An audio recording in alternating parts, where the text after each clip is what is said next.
bureau politique du RDPC. Mais est-ce que je peux parler? Non, tu parles mal. Tu dis bon, ne prenez pas mon temps de parole. Alors, je vous interdis de prendre mon temps de parole. Je vous interdis donc de prendre mon temps de parole. Le bureau politique du RDPC. Ce que je voulais dire. C'est une bêtise, point bas. Retiens ça. Ok. Tu vois, là, on avance. Donc, ce que je voulais dire, c'est quoi? C'est que vous avez demandé si le président de la République, si on a besoin de son arbitrage. Mais ce serait tout trop lui demander. À 93 ans, qu'est-ce qu'il peut? Il ne peut absolument rien. C'est-à-dire que, rappelez-vous, c'est-à-dire quand votre petite, quand un parent est là, un père est là, un vieux est là, quand son petit-fils donc arrive, il joue, n'est-ce pas, sur et le canapé, il peut y aller, le petit il joue, parce qu'il sait que même si son grand-père se lève pour vouloir le punir, il va fuir que son grand-père. Donc c'est un truc naturel. Quelle est l'identité du Camerounais qu'on recherche aujourd'hui? C'est un Camerounais dépouillé de tout arrivisme. C'est ce Camerounais-là qui doit servir sa nation. C'est ce Camerounais qui doit être prêt à donner du sien pour que le pays évolue.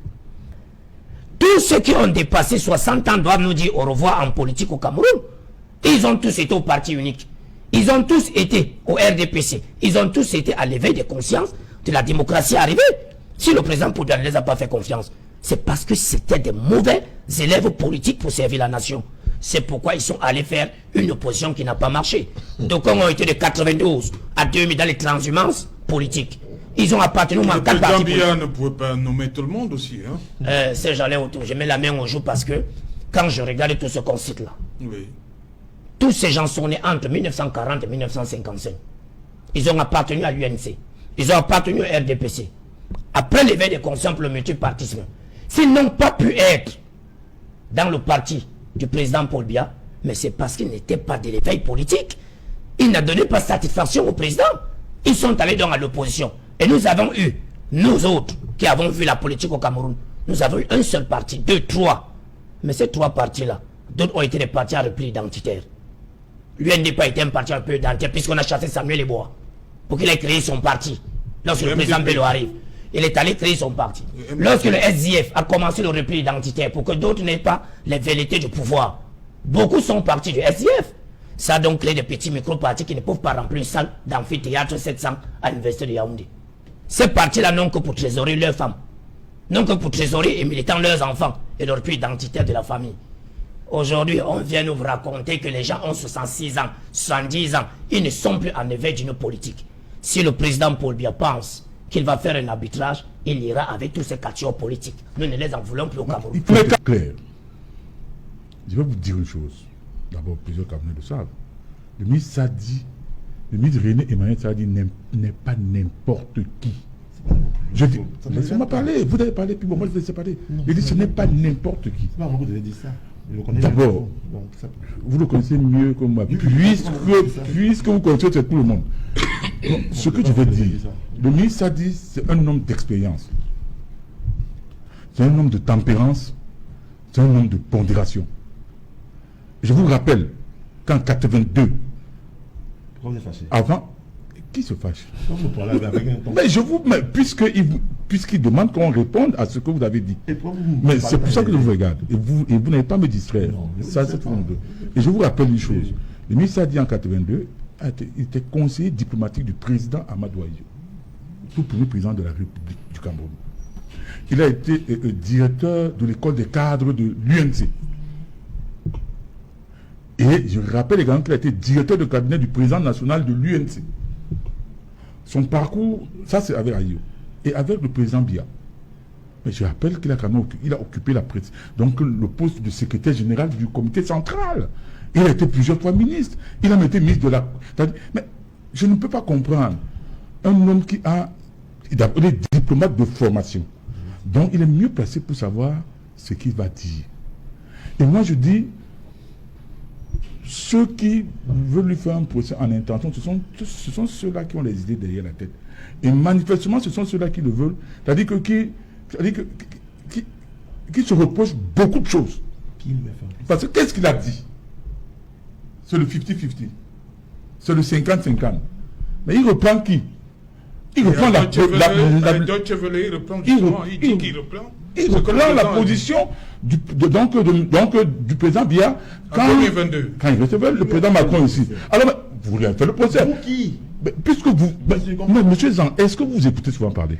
Qui lui a fait le procès? Est-ce que vous écoutez Non, parler? non, Vous avez dit que il semble que c'est le président... Mais vous avez dit que le ministre Amedongo... Écoutez, mais quand vous avez parlé, Allez-y. personne ne vous a interrompu.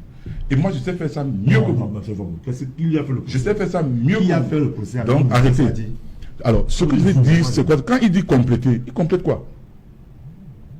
Il complète quoi? C'est vous qui êtes mentionné dans les comparaisons entre ministres. Non, il complète quoi? C'est votre jeu à Il faire. complète quoi? Puisque à Deutsche Welle, il a rappelé justement les dispositions de vos statuts.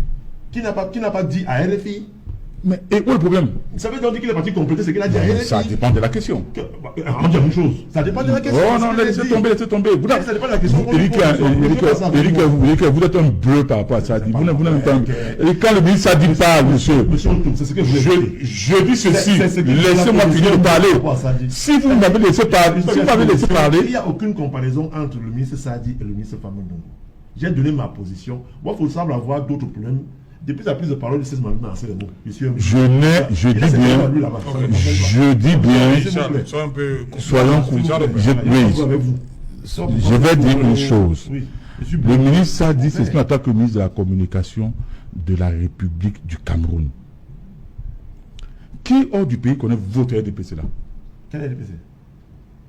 Quand vous dites que le secrétaire national, je dis hors du parti, c'est-à-dire quand je dis ceci, quel non Camerounais connaît, c'est-à-dire que nos appareils politiques. Quel Camerounais connaît nos appareils politiques?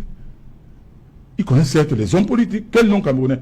Ils connaissent certes peut-être, ou alors peut-être les hommes politiques, mais ils ne connaissent pas ce que vous appelez appareil.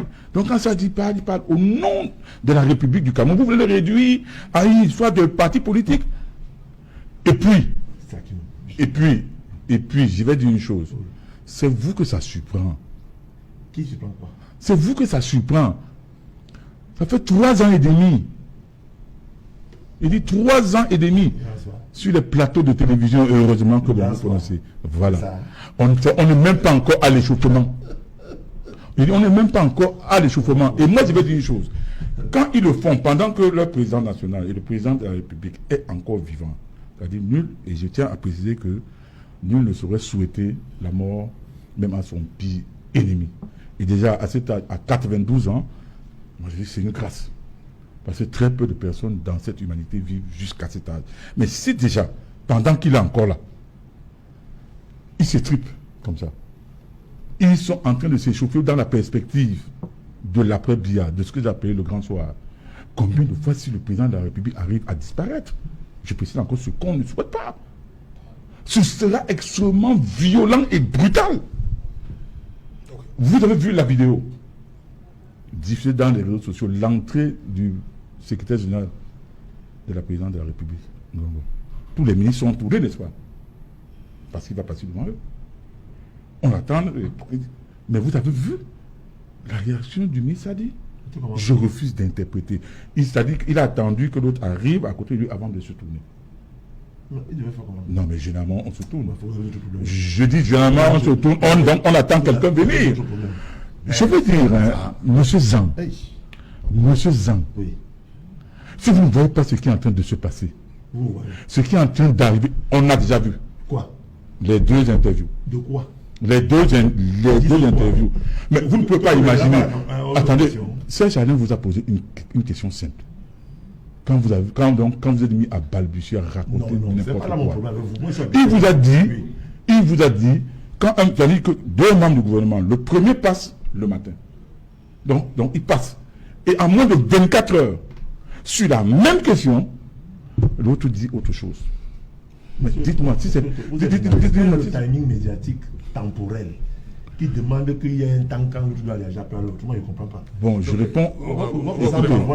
Je vais répondre. Je chute. Il y a Dr Kapou, je chute. Dr Nyamsi qui a... Je chute. Si RFI a fait passer les 2 en moins de 24 heures, ça veut dire que RFI a senti qu'il y avait quelque chose qui ne fonctionnait pas. RFI vote. Et il passe sur RFI fait quoi? Parler. Et qui les reçoit? C'est RFI vote. Si c'est pour les élections, c'est-à-dire dans votre premier tour de passage là, a ruiné même une chance d'avoir même 15%. Vous avez dit ça en 2020, vous êtes Merci. monsieur Pardon. Docteur Ngaput, d'abord, on parle de contradiction. Cette journée du lundi l'a montré qu'il y a une véritable crise au sommet. Oh, j'irai plus loin que la contradiction, on est dans la confusion. Nous sommes dans la confusion. Voilà, en fait, ce qui se passe, c'est ce que nous devons Mais Charles désormais... dit compléter. Le ministre Famenne Ndongo est venu compléter ce que le ministre Sadi n'avait pas dit. Alors, vous voyez, un ministre vient compléter ce que l'un a dit, mais il ne vient pas compléter en tant que ministre, il vient compléter en tant que porte-parole du parti. C'est là que je parle de confusion. S'agit-il du parti, s'agit-il de l'État? On est dans la confusion. Et c'est ça le problème. Et c'est ça que nous devons désormais éviter dans ce pays, d'avoir un gouvernement qui est en même temps un parti, un président de la République, qui est en même temps chef d'un parti. On est dans la confusion totale. Et tout ce que je peux dire qui ressort positivement, on va dire, de cette télé-réalité, c'est l'expression 50-50, où on est dans le tout mitigé, mi-fiction, mi-réalité, mi-rire, mi-pleurs. Non, ce que nous devons faire aujourd'hui, c'est de ne pas rester dans cette distraction, effectivement, de se dire, voici encore, s'il le fallait, une démonstration de la situation dramatique de la gouvernance de ce pays et qu'il faut en sortir. Et une des clés aujourd'hui, c'est justement d'éviter ce qui est en train de se passer, cette confusion entre un parti politique et un gouvernement. Parce que là, nous sommes dans une situation où on ne sait pas ce qui se trame, on ne sait pas ce qui se passe, le gouvernement ne peut pas faire son travail parce qu'il est englué dans les affaires d'un parti. Tous les partis sont en train de se préparer, en tout cas ceux qui participent à cette élection présidentielle, sont en train de peaufiner leur stratégie, sont en train de préparer les candidats, sont en train de voir comment on peut construire ce pays.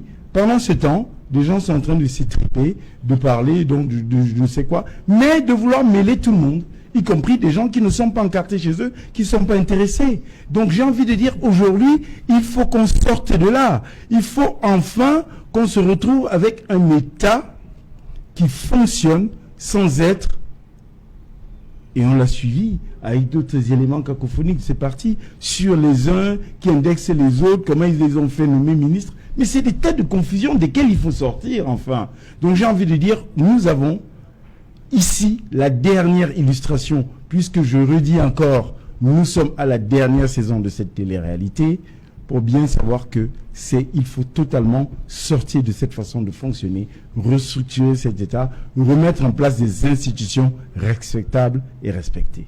Voilà, Dr Nyamsi, ces divisions qu'on observe, on voit à l'œil nu, est-ce que pour vous c'est quelque part un signe de vitalité démocratique ou bien tout simplement des symptômes d'un système, enfin, une espèce de fin de règne, comme on dit? Sont les signes de fin de règne? Au peuple uni pour la rénovation sociale, nous n'analysons rien en politique au Cameroun. Nous ne déblayons le chemin d'aucun parti politique, nous décryptons le landerneau politique camerounais. Justement. Il faudrait que les gens aient ce qu'on appelle maturité politique en formation politique. Il faut que les gens ouvrent les yeux. Si l'État du Cameroun a raté sur l'audiovisuel et sur le réseau herzien, c'est tout simplement parce que beaucoup de radios camerounaises et les télévisions n'émettent pas partout au Cameroun. Sur 475 000 km² de territoire, combien de radios émettent-elles? Je parle sur le contrôle de ce grand frère. RFI est suivi dans les départements où les amis de mon frère Zanga n'ont pas pu apporter une politique de pylône pour le relais de l'information. C'est pourquoi, lorsque nous partions de la radio nationale mère, nous avions des radios au Cameroun qu'on nous vendait quand j'étais vendeur de journaux au collège Liberman, juste à côté, SW, NW. Ces radios-là ne pouvaient pas prendre les stations camerounaises à Touboro, à Momboro Salassa, à Ngalemakon, à Compignan, mais RFI y arrivait. C'était une politique du colon. Le professeur Jean Famenne Ndongo était un journaliste diplômé de l'école de Lille. Il connaît très bien l'art oratoire. Et c'est comment il va distraire les opposants qui n'ont pas la tête lucide. Nous, au PURS, nous décryptons une information de la façon la plus sémantique. Il dit, dans son propos, et si l'article de son parti, il dit que le président Paul Biya est candidat naturel. C'est leur élément. Nous, on continue à battre notre campagne. On est en distraction politique. René Madjessa a dit 78 ans. Famenne Ndongo 14 ans. Quand il parle, vous avez un ministre plénipotentiaire, diplômé d'une grande école de diplomatie, qui attise des foules avec son camarade de parti pour que les opposants commencent à s'effriter en vase clos au lieu de se concentrer sur un programme politique et sur un projet politique. Nous, au PURS, nous ne sommes pas allés pour analyser. Nous avons décrypté ce message, nous avons dit, on ne va pas rester dans la distraction. Ils sont libres. Ce que vous attendez 50-50. Moi, j'ai décrypté dans le 50-50 de ce grand diplomate. Là, j'entre dans les sciences de l'information et de la communication. Je n'entends pas ça comme tout le monde. C'est pourquoi dans chaque parti politique, il faut avoir toutes les sensibilités intellectuelles et notoires pour répondre à la question. C'est pourquoi j'ai dit à M. Serge Espoir Matumba, qui porte la voix de 4 millions d'électeurs au Cameroun, pour pouvoir reprendre la perche au candidat naturel du RDPC pour qu'une certaine jeunesse gère le Cameroun. Parce que le président Paul Biya en 1982 était un homme dans la jeunesse à 49 ans. Nous décryptons nos informations en disant on ne va pas se laisser distraire. 50-50 pourquoi? René Madjen Sadji n'est pas dupe. À 92 ans, il y a le destin, il y a la destinée. Il y a le parcours médical qui est capricieux, que même la Bible ne définit pas l'heure, le moment ou le temps. Il dit donc, et là j'ai décrypté l'information, toute réserve, depuis le 20 mai, où le président Paul Biya nous est apparu. Est-ce qu'il y a un ministre qu'il a rencontré? Aimé Emmanuel Sadi, je ne pense pas, je ne lis pas dans une boule de cristal. Il dit donc, je n'aurai que la voix du président qui me dira, porte-parole du gouvernement, de dire au gouvernement que je me présente aux élections. Tant qu'il ne me le dira pas, au la lumière et au regard de mon parti, les candidats, au regard de la vie en société, sa parole ne m'est pas encore parvenue. C'est comme ça qu'au PURS nous avions décrypté cette information. Lorsque le professeur Jacques Famendongo prend la parole, attention, c'est un sémiologue de la langue française. Si vous ne maîtrisez pas sa virgule, son point d'interrogation ou ses 3 points de suspension, vous êtes hors du champ politique. C'est pourquoi il y a les opposants qui ont fait 30 ans dans l'opposition sans toutefois vouloir arriver au firmament. Du moins aujourd'hui, lorsque j'arrive dans l'opposition, encore que je reste un républicain, je ne suis pas venu faire les invectives ou la frustration politique parce que je n'ai pas été nommé pendant mes années de service. Je dois entrer dans l'opposition pour combattre. Non. Je suis venu parachever l'œuvre du président Paul Biya avec Serge Espoir Matumba. Je reconnais d'abord que cette baleine politique, cette mastodonte a fait quelque chose, comme Aïdjo avait fait, et comme il est en train de faire. Pour dire à ces jeunes qui nous regardent, Aïdjo a laissé seulement l'université de Yaoundé, qu'on appelait l'université fédérale. Paul Biya en a fait 10. J'en ferai 20 avec Serge Espoir Matumba. Donc Serge Espoir Matumba, 3e président de la République. Pas le 3e président, le 1er président de la République du Cameroun, parce que les 2 autres sont les legs d'un héritage colonial. Pourquoi je le dirais? Vous savez, les gens sont arrivés en politique au Cameroun par la frustration et le positionnement, de façon attractive, distinctive, parce que chacun voulait bâtir une maison. Nous aujourd'hui qui avons répondu à l'appel, et je dis j'ai répondu à l'appel, d'un homme qui a voulu que les Camerounais votent à l'extérieur en 2011. Et lorsque cet homme m'a dit que nous pouvions voter à l'extérieur en 2011, j'ai décidé de revenir faire la politique au Cameroun. Et cette politique que je vais faire aujourd'hui, ce n'est pas une politique de positionnement. Ah, j'ai plus faim. Ah, j'ai des idées à porter en politique. Ah, Serge Espoir Matumba et moi, nous avons pratiquement le même âge. Donc nous pouvons aller vers le palais. Nous, notre problème, ce n'est pas de chasser Paul Biya. La nature a déjà tout réglé pour lui. Il a 43 ans de pouvoir, il a la force de l'expérience, le curriculum vitae est arrêté. Les jeunes du RDPC n'arrivent plus à s'entendre. Il est temps pour nous, au PURS, de regarder leurs vérités, leurs erreurs, d'expérimenter où ils vont échouer pour que nous allions au palais. Voilà comment une opposition régalienne, réfléchie, agit dans un pays de droit tel que le Cameroun. Pour revenir sur la cacophonie que vous avez dit, vous savez qu'en politique, on peut faire le bruit de mots de ne jamais démissionner. J'en appelle au Cameroun en 1981 quand le président Diouf est déjà parti. Les médiations qui ont été faites en Ngaoundéré avec le feu de Bobondjoa, c'est parce qu'un était président, l'autre restait président du parti. Nous avons un bicéphalisme au pouvoir et tout le monde se rappelle du 20 mai 83. Alors, lorsque les Camerounais font de la politique sans convoquer l'histoire de ce pays, le rétroviseur de cette histoire renseigne qu'on ne vient pas en politique parce qu'on veut satisfaire l'intestin grêle. Au PURS, nous n'avions pas été dispersés. Nous avons décrypté l'information, c'est pourquoi mon président Serge Espoir Matumba a commencé par le Nord, dans ses visites. Le Nord, l'extrême Nord, la Damawa, pour pouvoir recueillir pourquoi le Nord est entré en haute troupe. Il est arrivé au centre, il a vu pourquoi le centre est en haute troupe. Et aujourd'hui, nous, au PURS, nous pensons que mieux le RDPC sera discipliné, indiscipliné, mieux le RDPC entrera dans les routes, nous serons enfin conscient qu'un parti d'opposition qui réunit les sensibilités les plus conscients va pouvoir déblayer un chemin et sortir le Cameroun de l'ornière de l'obscurantisme, ce Cameroun grand malade. Ok. Voilà, Charles Lisan, est-ce qu'aujourd'hui on peut dire que la discipline, comme vous dites très souvent, discipline du parti a encore sa place dans ce qu'on voit, 2 membres du gouvernement, c'est-à-dire des camarades politiques, militants du même parti, s'opposer comme ça en public? Est-ce que l'unité du RDPC n'a pas quelque peu pris un coup? Je voudrais dire à mon frère Yamsi que oui, le vide numérique existe partout. Il n'y a aucun pays au monde qui soit couvert à 100% dans tout son territoire, et par les radios et par Internet. Ça, il y a des vides quelque part, ça peut arriver. Et deuxième chose, les 4 millions d'électeurs de CGP Watamba, bon, on peut convoquer le score qu'il a eu là, la dernière présidentielle. Je ne sais pas où tu prends ces 4 millions, mais bon, je te connais, c'est que tu es comme ça, et puis tu es un bon petit frère que j'aime bien. Si j'allais autour, vous savez, lorsque vous me demandez à moi de parler de la discipline du parti, lorsque le ministre de la communication s'exprime et lorsque le secrétaire à la communication s'exprime, ce n'est pas la même chose. Je continue de dire que ce n'est pas la même chose. Je ne veux pas rentrer dans ce débat. Bon, heureusement qu'il y a quand même... C'est 2 militants. Ils ne se sont pas exprimés comme militants, l'un comme militant. Non. On est d'accord. Il faut qu'on soit clair. Sachons faire le distinguo des choses. Je continue de dire que René Emmanuel Sadi s'est exprimé comme ministre de la communication.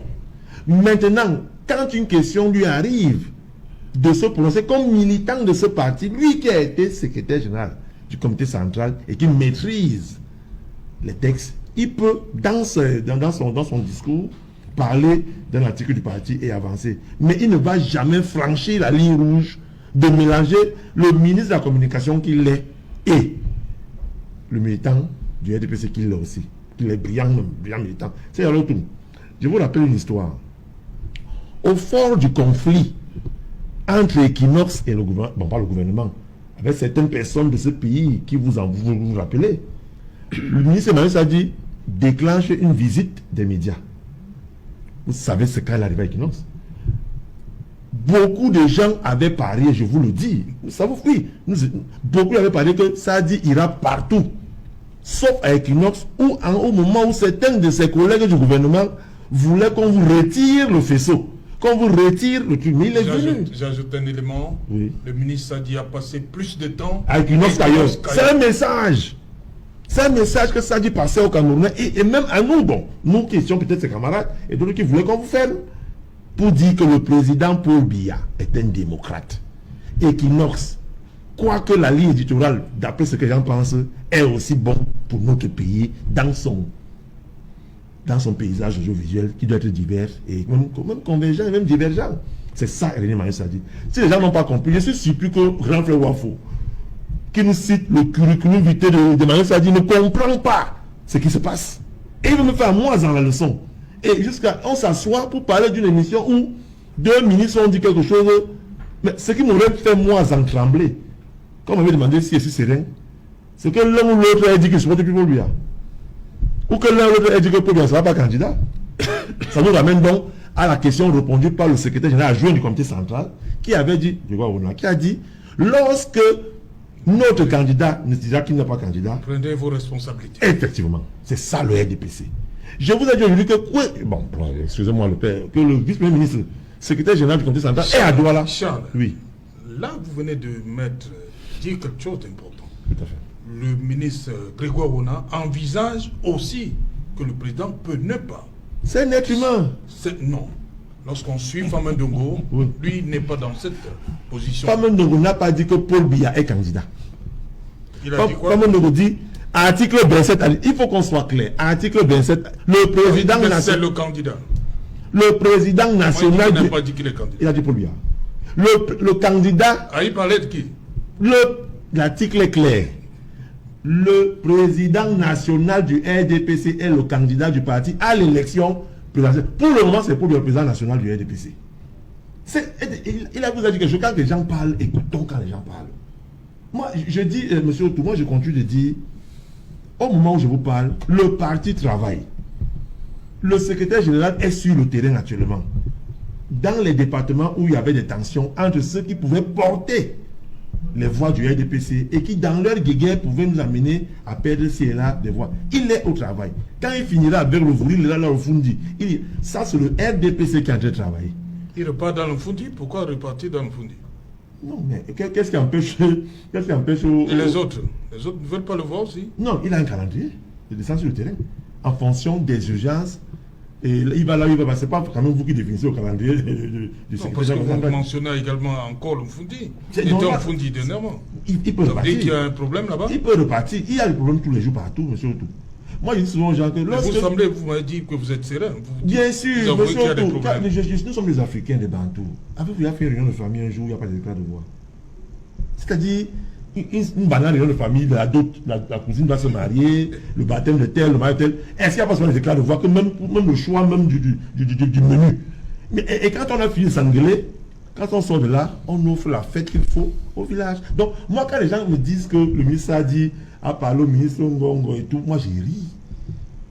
J'ai ri. Ça veut dire que les gens ne comprennent pas qu'il peut arriver, même c'est même vrai, que les gens ne se comprennent pas à un moment donné, se fâchent et tout, mais au sortir, tout le monde est focus. Et puis, je veux dire à mon frère Yamsi que les consultations actuelles que le secrétaire général fait, monsieur l'émissaire du président de la République... Ça continue? Ils ont terminé avec toutes les régions. Oui. Se font avec les membres du gouvernement de chaque région et les parlementaires de chaque région. Il faut que les gens comprennent. Au même moment, le même jour, le secrétaire général du comité central a aussi reçu la délégation du centre. Mais les gens n'ont pas compris pourquoi. Mais les gens se sont dit, voilà que Teke a fâché, l'OCI fait sa part. Les gens ne comprennent pas. Expliquez-nous alors. Mais c'est déjà tout. Les parlementaires et les membres du gouvernement du centre sont reçus par le secrétaire général du comité central dans l'après-midi. Le matin, avant qu'il n'y aille, le secrétaire général les reçoit d'abord, avant qu'il n'y aille. Les gens doivent comprendre le message. Ça veut dire qu'il y a un message qui veut leur passer, d'aller dire. On ne mélange pas les choses au RDPC. Quelqu'un m'a demandé que, mais pourquoi Kouete ne pas parler que Kouete est ministre, Kouete est parlementaire. Donc, moi je dis, monsieur Otou, le RDPC est plus que serein. C'est-à-dire, là nous sommes là, nous sommes... Les autres ministres qui étaient pas là. Mais, vous arrêtez ça va me faire rire parce que... Quand vous arrêtez sur... Et là je vais rejoindre le docteur Ngapout. Lorsqu'un ministre a un travail à faire, il va laisser le travail qu'il a à faire pour rendre service aux Camerounais, pour aller à la réunion chez le ministre Ngongo. Ah bon? Oui. C'est vrai. Donc tous les ministres qui étaient là-bas n'avaient rien à faire. Ce n'est pas qu'il n'y avait rien à faire. Mais c'est vous qui dites ça. Non. Mais surtout, je trouve quand même, ce n'était pas des convocations, c'était des invitations à une séance de travail. Non, c'est parce que vous dites qu'ils n'avaient rien à faire, ministre. J'y arrive, non. C'est vous qui voulez crier. Non, c'est vous. Non, j'ai dit ceci, j'ai dit, le ministre qui n'y était pas a une raison pour laquelle il n'est pas venu. Aucun ministre de la République du Cameroun ne va bouder une invitation du secrétaire général de la présidence qui a été envoyée par Paul Biya. J'ai dit aucun. Ce que les gens racontent là, c'est les choses pour dire les choses. Merci. Donc, si quelqu'un était absent, soit il a une excuse valable, fiable et vérifiable, soit il avait des dossiers à traiter en ce moment-là qui étaient plus importants. Et là, je dis aux Camerounais, certains ministres avaient des dossiers plus importants pour le pays à gérer que d'aller s'asseoir pendant 3 heures à cette réunion. Et là, c'est la République que Paul Biya veut et elle continue. Aucun ministre qui est absent, aucun député qui est absent ne sera plus ou moins châtié, plus ou moins titillé parce qu'il a manqué alors qu'il travaillait. Donc, voilà. Le RDPC avance sereinement, nous sommes prêts, on attend tout simplement 2 choses. Justement, d'abord, Jean-Robert Wafo, on a comme l'impression que cette actualité a pu faire oublier les autres. Tout le monde, même beaucoup de partis d'opposition, s'intéressent beaucoup plus à ce qui se passe dans le RDPC, de manière globale, dans le Sérail. Non, mais le corps électoral sera convoqué dans quelques jours, ou bien on peut peut-être dire dans quelques heures. Hein. Non, si vous allez sur ma page Facebook, j'ai mentionné depuis, l'APC suit ce qui se passe, n'est-ce pas, au niveau des dons de l'État et n'est surtout pas distrait. Et c'est tout à fait normal. On a vu en France, par exemple, que ceux qui nous dirigent aiment bien... de citer. à la veille, à quelques mois de la présidentielle, qui a vu la victoire, n'est-ce pas, de François Hollande, mais on a vu l'affaire Dominique Strauss-Kahn, qui a contenu la classe politique pendant un bon moment. Parce que Dominique Strauss-Kahn était présenté comme un potentiel candidat du Parti socialiste. Tout le monde s'est exprimé là-dessus. Même le président Sarkozy s'était exprimé. Donc, moi je dis ça rentre dans le cours normal du fonctionnement de la chose politique. Oui, oui. Et la seule chose que nous déplorons, n'est-ce pas, c'est que ils en font un peu trop.